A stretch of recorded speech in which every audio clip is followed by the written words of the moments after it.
Welcome back to another Money Diaries episode. I'm Lisa Chastin and I'm a money coach.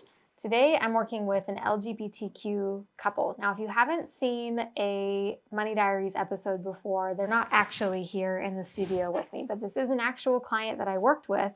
And what I'm going to do for this one uniquely is walk you through the steps of as if they were a very new client, like coming to me. Basically, what happens in my world when they come to me is we set up a discovery call, and then I figure out whether or not I can actually help them, and I want to help them, and that they want to work with me. And then we do something called a financial deep dive. And in that financial deep dive, they bring to me the very first worksheet, which is my KIS Money Worksheet. So with this couple, I'm taking you through in this episode exactly the steps that we went through in the financial deep dive.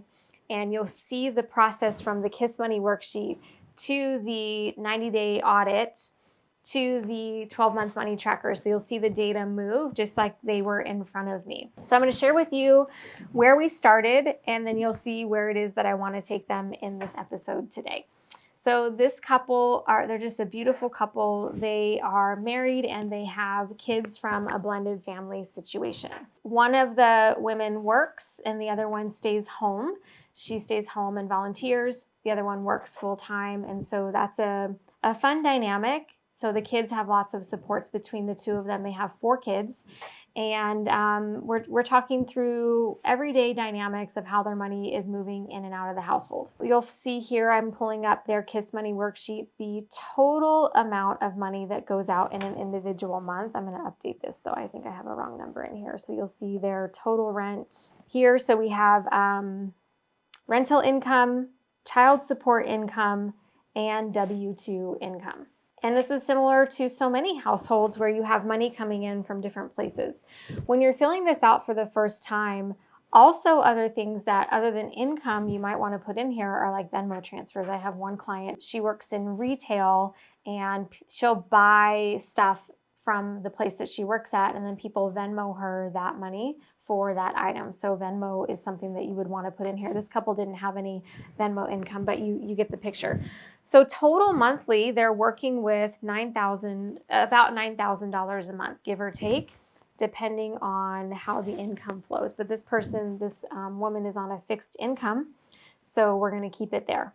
Now, this is what they brought to me to the first session, and what they have going on is their mortgage payment. They have a rental property that they own, so then we have rent back out to the rental property. So this is common with a lot of couples that I work with. They have more than one property, so that's there. Car insurance, water, cable, all the normal things that you would see as a homeowner in Las Vegas. Renter's insurance for the other property, power gym, cell phone, miscellaneous things, jiu-jitsu, Spanish class for their kids, and miscellaneous spending from one partner. So those are all of their bills or their fixed expenses that they brought to the table, which is a total of $7,333.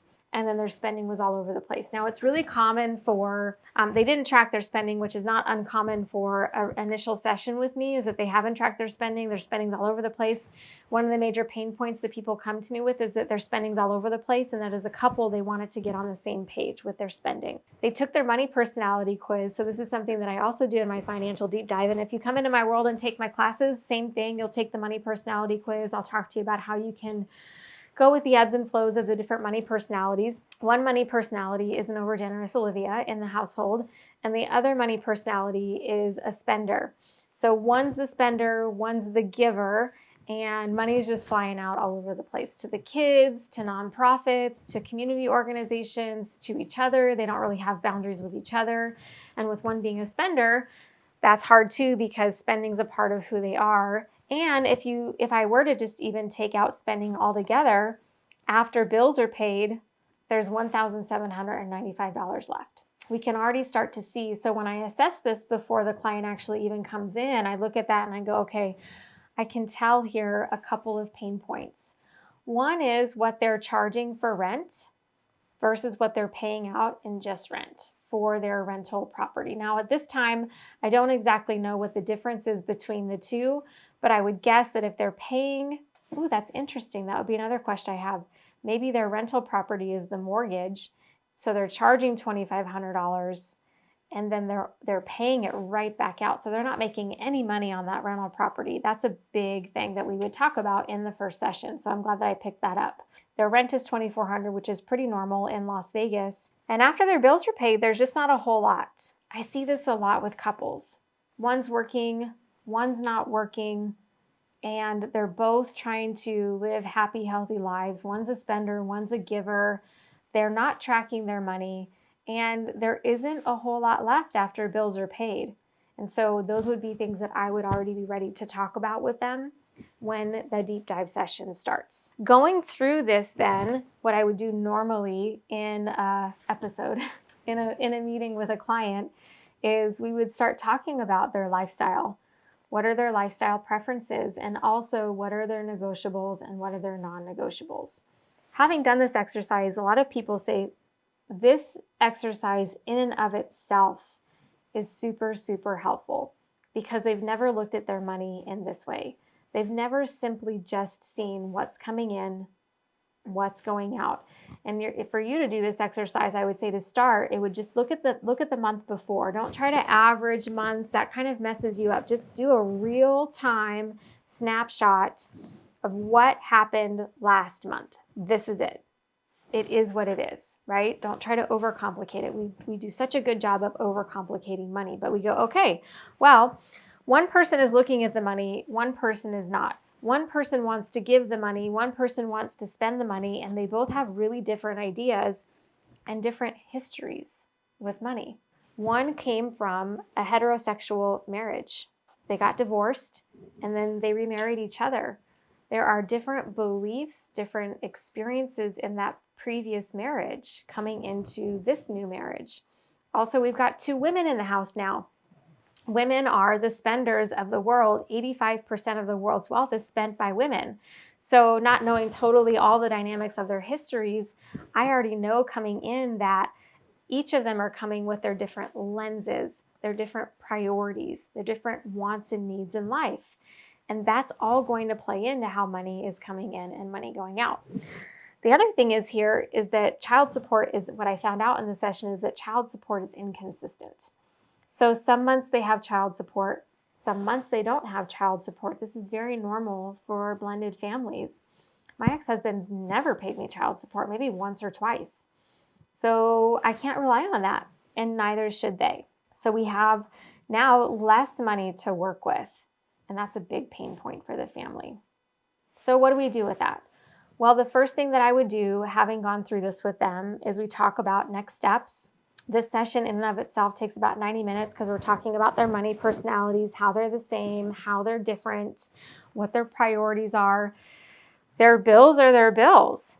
If they're not willing to or not able to negotiate their bills, what do we do with that? How do we shift it? How could it look different? And a lot of what I do as a money coach is not just work in the numbers. I'm trained to work with the emotional relationship with money. So we talk about the shame or the guilt or the fighting that's been happening. This couple had been fighting, and the spender in the relationship was really shut down. Why? She didn't feel like she could spend, and that was hurting her. She likes to spend money. A lot of us like to spend money, but when you're living paycheck to paycheck and money's flying in and out, and you want to spend money, you feel like your freedom's being taken away from you. And that can be really painful. So we had to open that conversation up between the couple. They actually have really healthy communication, which I was really happy with. They were both actively talking about things, talking about their feelings, which was supportive for me. But then we got to talk about what's next. So the next step that we decided that they were going to take is that they were going to do an even deeper dive into what was really going on. So what I showed them next is I copied this information, which is exactly what I would do for other couples, working with other couples, is I copied that information from the KIS Money Worksheet over to the 90-day money tracker. So their bills are in there already. It's like baby steps, right? I'm baby stepping you into seeing your money and looking at your money. You'll notice in this Money Diary episode, I haven't said the word budget at all because this is not budgeting. This is like, let's just figure out what's really going on. Let's figure out what's happening. So their bills are in here, hypothetically, and then what they're going to do is their first step is go back and track their actual spending for 90 days. Go back, that's their homework from the session. Come back to their next session with me. We did decide that we were going to continue to work together and show me what happened with the spending money. And that was the pain point for them. They were like, this was really hard.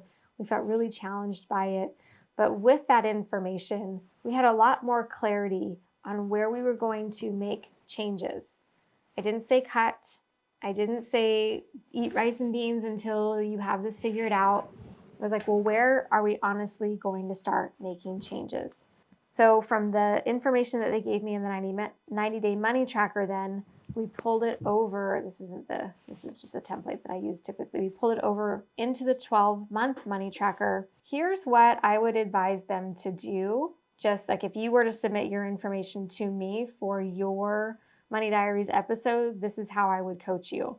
So what I'm going to do is I'm going to pull the money over from the 3-month money tracker and their information. What I did not advise them to do, and I think this is actually smart for those of you who have situations where child support's coming in inconsistently, is don't count it as child support. Don't count it at all.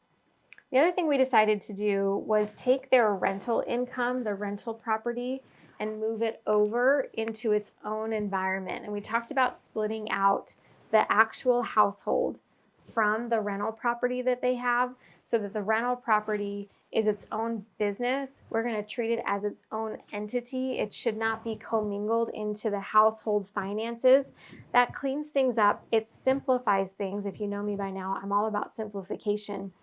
And it really starts to make the connection of what has to happen in the household in order for the household to work. So then when we're dealing with a rental property, we're just looking at that as its own business, because truly that's what it should be. If you have a rental property, it's for income. If you have a rental property, it's for passive income. Hopefully at some point, we've got to get a handle on that. And over time, what we did talk about was them raising rent, because that needed to happen. Okay, so we have rent. Their mortgage ended up being the mortgage for the rental house. And so now we just have the rent that they're paying for the home that they're living in. So that's the rent. We have their car payment, car insurance, all the normal bills, and then what's left? What's left is $945. Not a whole lot, right? Doesn't feel like a whole lot. Well, from that conversation, they had a lot more clarity on what the real problem was, and it was actually their income. You might think that I'm going to tell them to cut back on everything, slash their phone bill. Some of those things were not negotiable. They have kids. Their kids need to have a phone.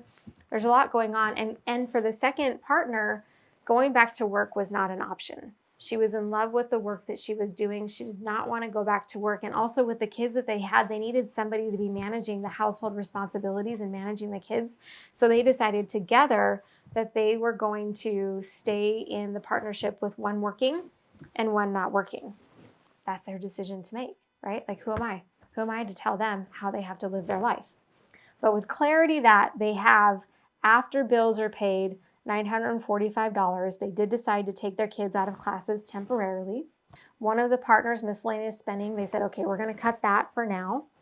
We're going to look at our cell phone bill. We're going to do an audit with what we can with our bills. But after we do that, we're down to $4,600 in bills, and everywhere rent is what it's going to be. So even if they tried to downsize, rent wasn't going to be much less for a family of 4. So they needed to stay where they were, which made sense. I was in agreement with them about that. And now we just need to look at spending. $1,100 at the end of the day isn't a whole lot. So it could be a conversation of, well, that's how do you make this $1,100 work? And if we divided $1,100, and we did talk about a spending account.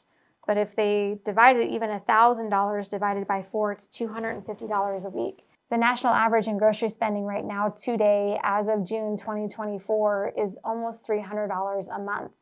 $250 a month is not going to get you that far. So this couple decided that the working partner was going to find a higher paying job and do some side gigs. And I'm super proud of them for making that decision. It would be easy in a fixed mindset for you to decide that you're just going to cut everything to the bare bones and scrape by. That's a scarcity mindset. That's not I don't know if it helps most people. I was actually on a podcast episode last week where we were talking about that. First, get your spending under control. But in a situation where there's just not a whole lot to spend and you have a lot of responsibilities and unreliable child support, I know you get this because this is real life. Making more money is the best option. Raising rent in their rental property will help bring more money into the household. Making more money will also bring more money into a household.